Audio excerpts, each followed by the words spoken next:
investigadoras e investigadores en sus primeros pasos. Mis inicios en la ciencia y hacia dónde voy.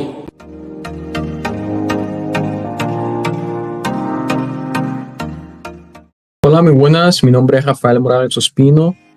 Soy ingeniero químico y antes que nada quería agradecer la invitación de Días con Ciencia por permitirme compartir en su canal mis inicios en la ciencia y hacia dónde voy. Entonces, como les comentaba, mi licenciatura es en Ingeniería Química. Yo me gradué de la Universidad del Atlántico en mi ciudad natal, Barranquilla. Eso fue en el año 2014.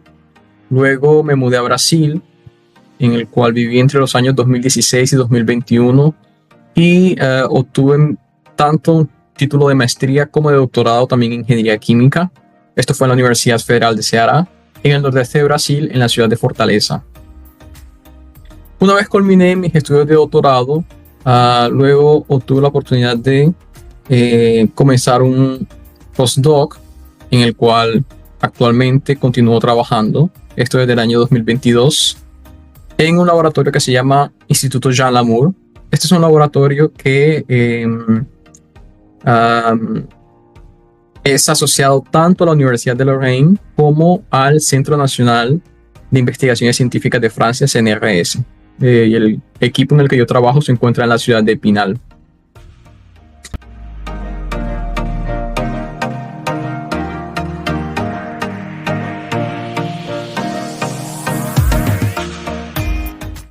Bueno, para esta presentación he dividido las diferentes líneas de investigación en las que he trabajado entre grandes temáticas. Las primeras dos están relacionadas con una misma aplicación, que es la captura de CO2, que es una aplicación en el área ambiental con, digamos, mucho valor actual por los cambios climáticos y el aumento de la concentración de CO2 en la atmósfera. Entonces, durante tanto mi doctorado como mi maestría, trabajé en procesos de separación de CO2, utilizando tanto lecho fijo como lecho móvil, con materiales porosos zeolíticos. Entonces utilicé zeolitas para hacer estos procesos de separación. Luego, durante el postdoc, también trabajé un poco la parte de captura de CO2, pero en este caso entrando con mayor fuerza en la parte del desarrollo de los materiales, la ciencia de materiales, utilizando carbonos activados que fueron funcionalizados posteriormente con heteroátomos para mejorar la selectividad hacia la captura de CO2. Y finalmente, otra temática en la que estoy trabajando es en el almacenamiento y en la compresión del hidrógeno, también utilizando materiales porosos. Los primeros trabajos utilizando carbones activos. Entonces, para entrar en la primera temática, hablando un poco del contexto, bueno, sabemos que las concentraciones de CO2 en la atmósfera han llegado a unos niveles bastante altos. En 2023 ya son 150% más alto que lo era en la era preindustrial. Eso quiere decir de que la actividad humana ha contribuido enormemente a ese aumento en la concentración de CO2 en la atmósfera. Y existen diferentes escenarios en los que se puede capturar CO2. Aquí vemos diferentes, desde la captura directa del aire, postcombustión, precombustión, y cada uno de estos escenarios tiene diferentes concentraciones de CO2, y eso hace que también existen diferentes tipos de tecnología para capturar este CO2. No solamente de concentraciones de CO2, sino también condiciones de temperatura, de presión, y esto naturalmente que trae diferentes desafíos en los diferentes escenarios de captura. Yo particularmente me he especializado más que todo en el escenario de postcombustión, en donde pues se tiene inicialmente CO2, pero también ese gas de postcombustión pues tiene también nitrógeno, humedad y tiene otros componentes. Entonces, como una tecnología para capturar ese CO2 se encuentra la absorción. La absorción es un método en el cual se utiliza la porosidad de un material, que generalmente es un sólido, para atraer selectivamente a ese compuesto de interés y separarlo de otros. Entonces, eso es lo que se hace utilizando la absorción. Es un método en seco, es decir, que no utiliza ningún tipo de líquido y tampoco produce ningún tipo de subproducto tóxico, como es en el caso de las aminas líquidas, que son, digamos, la tecnología de captura de CO2 más común actualmente en la industria. Entonces, como les había comentado, en el escenario de postcombustión, pues, podemos tener de manera ideal una mezcla gaseosa de CO2 y nitrógeno en esta composición. Pero también comenté que generalmente este gas viene saturado con humedad y tiene otros componentes. De manera ideal, podríamos considerar inicialmente un sistema solamente de CO2 y nitrógeno. Y es lo que trabajé, digamos, durante mi maestría y doctorado, utilizando zeolitas que ya se caracterizan por tener una alta absorción, capacidad de absorción de CO2 y también una alta selectividad de CO2 en comparación con el nitrógeno. Sin embargo, ellas tienen una alta afinidad a la humedad. Esto es una desventaja porque al entrar en contacto con la humedad, pues pierden muchísima capacidad de absorción de CO2. Entonces, cuando trabajamos con la absorción, la información termodinámica más importante para estudiar un absorbente es sin duda la isoterma. En la isoterma de absorción es simplemente, como su nombre lo dice, a temperatura constante, y lo que vamos simplemente a ver allí es la cantidad que puede absorber un material en función de la presión del sistema. Esto para el caso de absorción en fase gas. Luego, otra parte que es importante es el modelado. Específicamente para la parte de los procesos de separación, yo trabajé en mi maestría en el modelado de lecho fijo y en el caso de mi doctorado en el modelado de lecho móvil, y esto utilizando zeolitas. Entonces, cuando tenemos un modelo de absorción, ya sea lecho fijo o lecho móvil, en general lo que tenemos son fenómenos de transporte. Entonces vamos a tener un balance de materia, un balance de energía y un balance de momento. Luego, dependiendo la complejidad del modelo, se tendrán en cuenta ciertos factores en consideración. Pero generalmente en el balance de energía vamos a necesitar un modelo de equilibrio.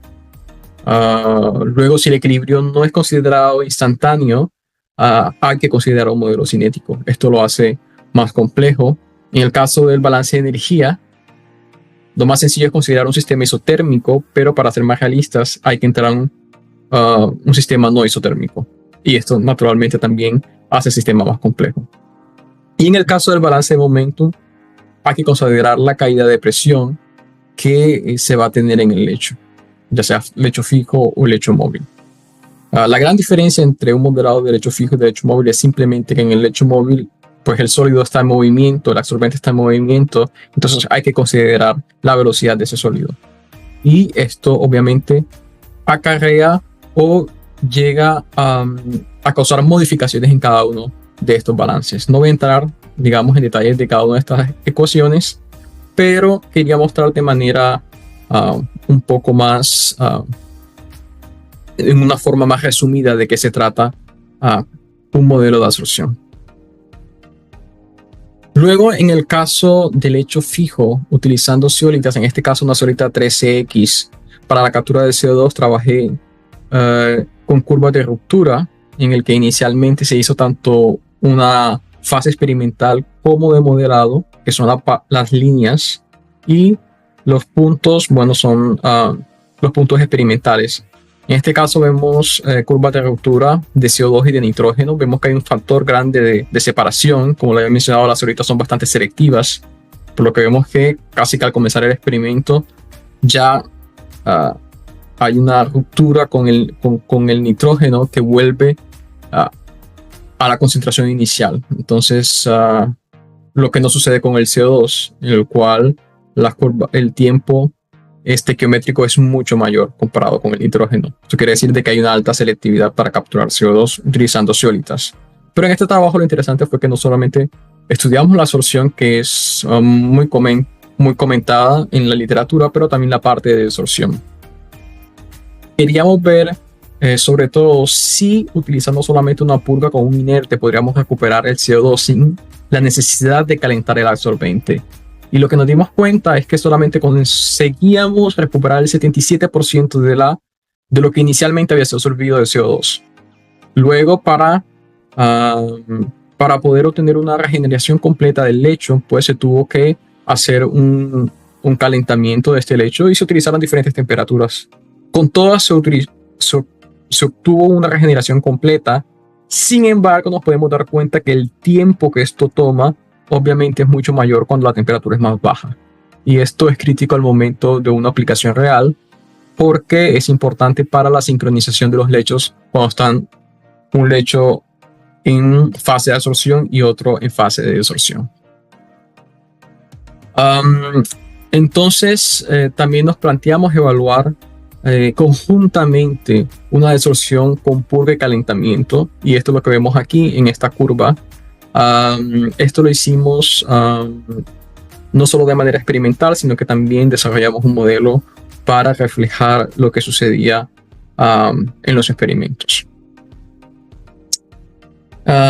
Luego trabajé en el caso con lechos móviles, también con zeolitas durante mi doctorado. En este caso no solamente con zeolita 3X, sino también zeolita 4A como zeolitas comerciales, pero trabajamos también con zeolitas sintetizadas a partir de cenizas volantes. Las cenizas volantes, que son un residuo de la quema o de la combustión del carbón mineral cuando se utiliza en las plantas de energía. Entonces lo que hicimos fue comparar las isotermas de absorción de CO2 tanto para los materiales comerciales, que son estos que están en líneas negras, como para los materiales sintetizados, que son aquellos que están en líneas verdes. Y vemos que a pesar de que tienen un buen desempeño los materiales sintetizados, aún así los materiales comerciales son un poco superiores en cuanto a la capacidad de absorción, tanto de CO2, y también lo vimos en el caso, tanto en la absorción de nitrógeno. Lo interesante aquí, cuando se compara no entre materiales sintetizados o materiales comerciales, sino entre el tipo de zeolitas, es que a pesar de que en general las zeolitas tipo X absorben más CO2 que las zeolitas tipo A, cuando se evalúa la selectividad, las zeolitas tipo A, como vemos aquí, la azul y la verde, tienen una mayor selectividad comparadas con las zeolitas tipo X, que tienen una selectividad más baja. Luego, cuando fuimos a desarrollar el modelo para el lecho móvil, esto fue desarrollado para tratar de reflejar una planta de lecho móvil que estaba siendo instalada en otra universidad en el sur de Brasil, ya que en este caso, pues mi doctorado hizo parte de un proyecto grande en el cual se estaban trabajando el desarrollo de zeolitas para trabajarlas en lecho móvil.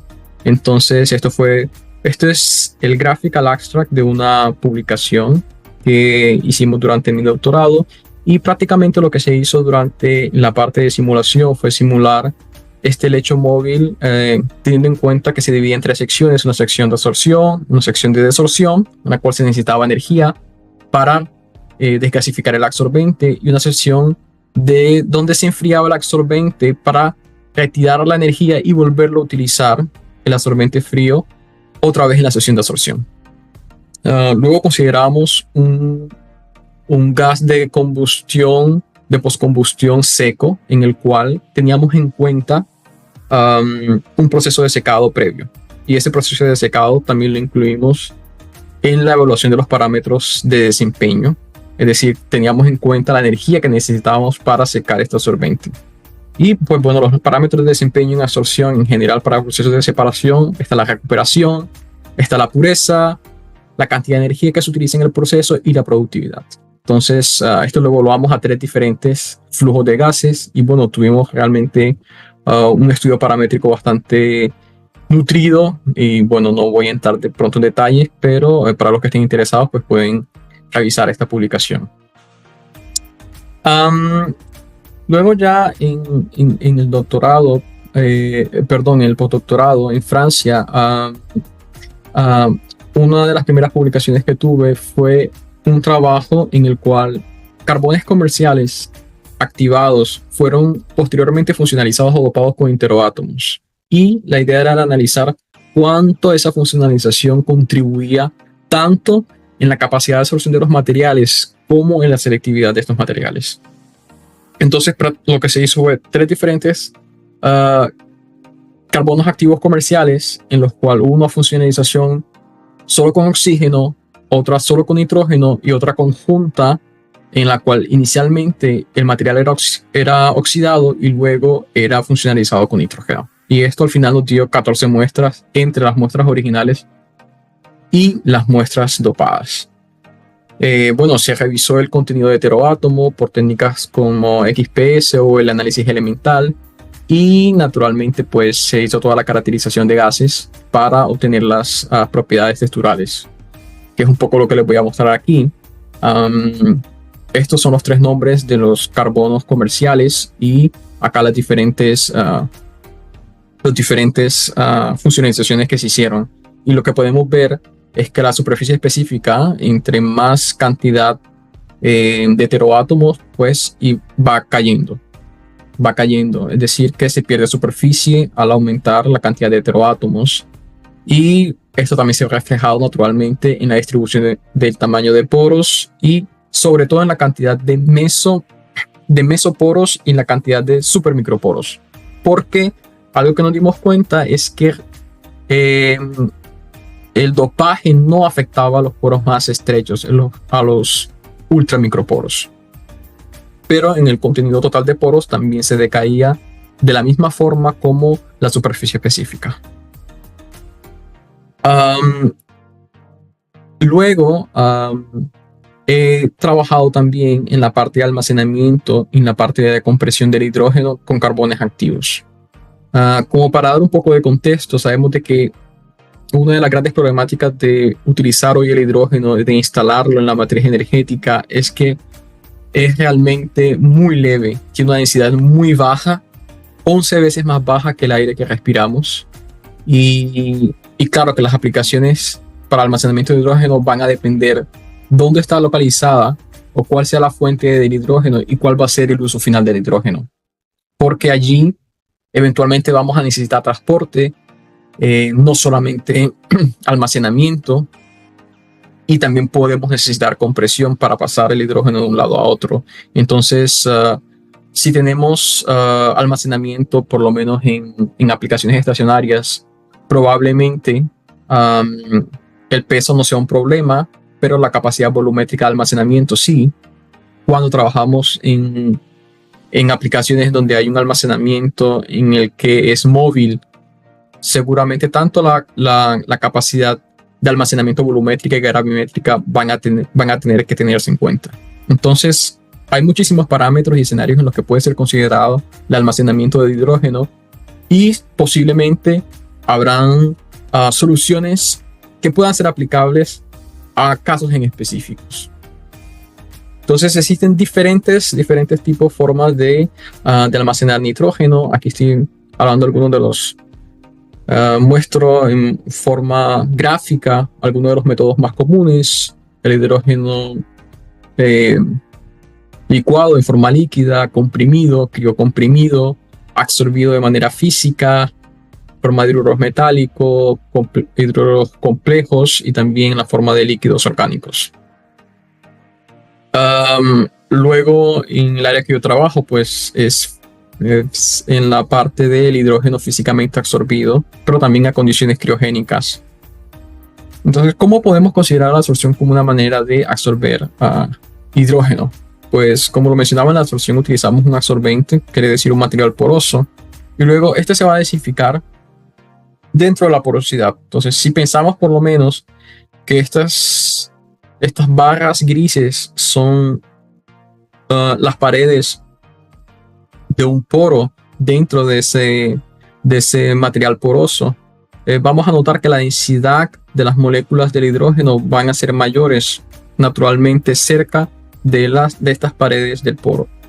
Eso quiere decir que existe un gradiente de densidad interno dentro de la porosidad, y naturalmente entre más se disminuya ese diámetro de poro, vamos a tener una mayor densidad del hidrógeno.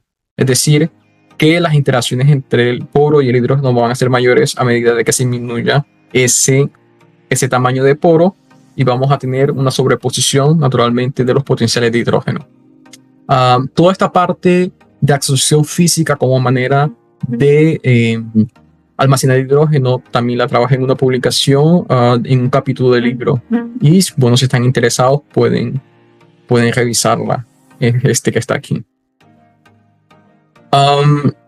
Luego, en el área de compresión, también hemos trabajado en ver cómo utilizar la absorción para comprimir el hidrógeno. Esto quiere decir de utilizar un compresor no mecánico como alternativa a los mecánicos que existen hoy en la industria. El problema de los mecánicos es que son muy ruidosos, consumen mucha energía y tienen dificultad de ser aplicados a condiciones extremas de temperatura. Entonces, ¿cómo funciona este compresor de absorción? Realmente es un compresor térmico, o sea que va a trabajar a diferentes temperaturas inicialmente durante la absorción, cuando el hidrógeno es alimentado a esta columna o a este compresor, que dentro de él simplemente es un absorbente que está siendo empacado. Al luego aumentar la temperatura, es decir, la temperatura en la que va a ser desorbido ese hidrógeno, no solamente la temperatura va a aumentar, sino también la presión. Y eso es lo que va a permitir finalmente comprimir el hidrógeno. Luego, hace parte, digamos, del estudio saber cuáles van a ser las condiciones de alimentación y cuáles van a ser las condiciones, digamos, de salida del hidrógeno. Entonces, esto es algo que estamos trabajando actualmente. En este momento en la presentación lo que quiero simplemente es mostrar un poco de qué se trata, y estamos con artículos en revisión y por eso no he querido, digamos, entrar un poco en los resultados sobre esto. Pero lo que sí quería pasar el mensaje es que podemos utilizar la absorción como método para comprimir hidrógeno. También trabajé un poco en la temática del almacenamiento de hidrógeno líquido, porque el hidrógeno líquido, a pesar de ser uno de los métodos físicos en los cuales podemos obtener una alta densidad del hidrógeno, esto se consigue a temperaturas criogénicas muy bajas, a 20 kelvins. El problema es que si en algún momento tenemos una cantidad de calor que entre en ese tanque criogénico, vamos a provocar una evaporación parcial de ese hidrógeno en estado líquido. Y este vapor que sale aquí de hidrógeno es lo que es conocido comúnmente como boil-off, que generalmente simplemente es lanzado hacia la atmósfera. Entonces prácticamente lo que estamos teniendo es pérdida de energía y pérdidas también de hidrógeno. Entonces las pérdidas dependen obviamente de la sofisticación del tank insulation, es decir, del aislamiento del tanque, y también de la geometría de ese mismo tanque.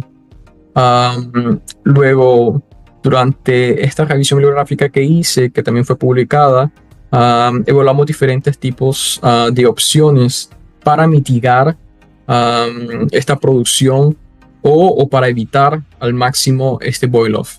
En estas teníamos el zero boil-off, la reliquefacción y también la compresión del hidrógeno.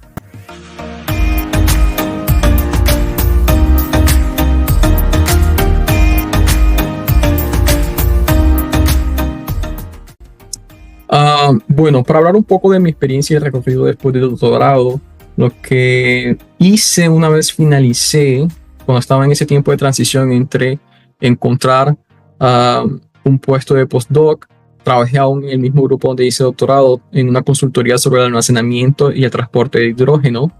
Luego cuando ya obtuve el puesto de postdoc, bajo la supervisión de la doctora Vanessa Fierro, que es directora de investigaciones del CNRS, he hecho actualmente hago parte de la Asociación Francesa de la Absorción y he participado en las reuniones anuales, como también de la Federación Francesa de la Investigación del Hidrógeno.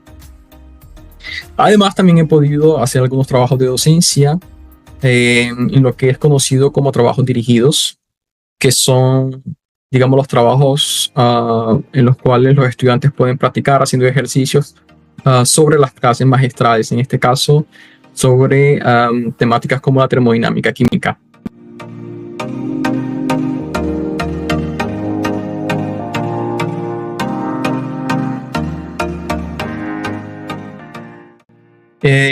Luego me han pedido dar algunas sugerencias a estudiantes de posgrado para lo que viene después una vez se finalice el doctorado. Entonces yo he hecho alguna lista de sugerencias que probablemente muchos ya conozcan o algunos ya las ponen en práctica, pero creo que bueno, vale la pena recordar alguna de ellas. Yo creo que en general, independientemente de cuál sea tu trabajo, ser responsable nunca está de más y siempre dar lo mejor de ti.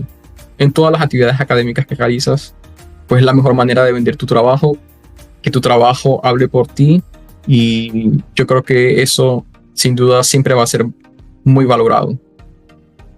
En la carrera de investigación, pues hay que estar abiertos a la movilidad.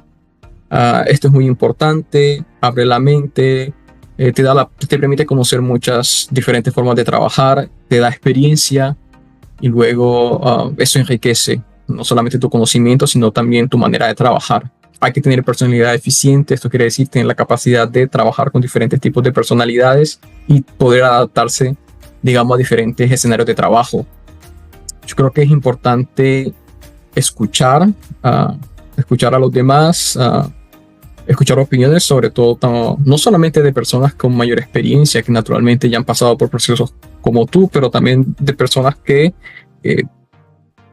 quizás no sea tan lógico, pero que puedan también aportarte algún conocimiento.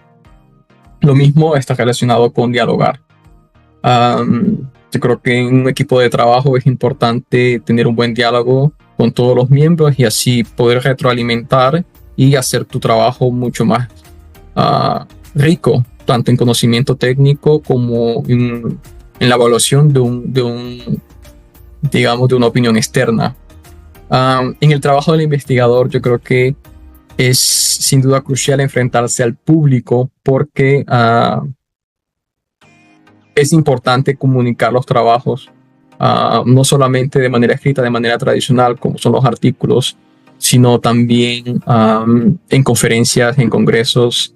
Y esto es algo que no es sencillo, no es fácil, aún para investigadores con mucha experiencia. Entonces, entre más práctica, entre más tengas la oportunidad de realizarlo, naturalmente va a ser más fácil con el tiempo. Y por último, la parte de desarrollar redes de trabajo. Yo creo que eso es importante. Esto se puede naturalmente realizar no solamente con trabajos escritos, sino también encontrar redes de trabajo durante los congresos, en personas que puedan complementar o investigadores que puedan complementar lo que tú estás actualmente trabajando. Bueno, y con esto agradezco de nuevo al canal por esta oportunidad y bueno, espero que haya sido de su agrado esta presentación. Muchas gracias.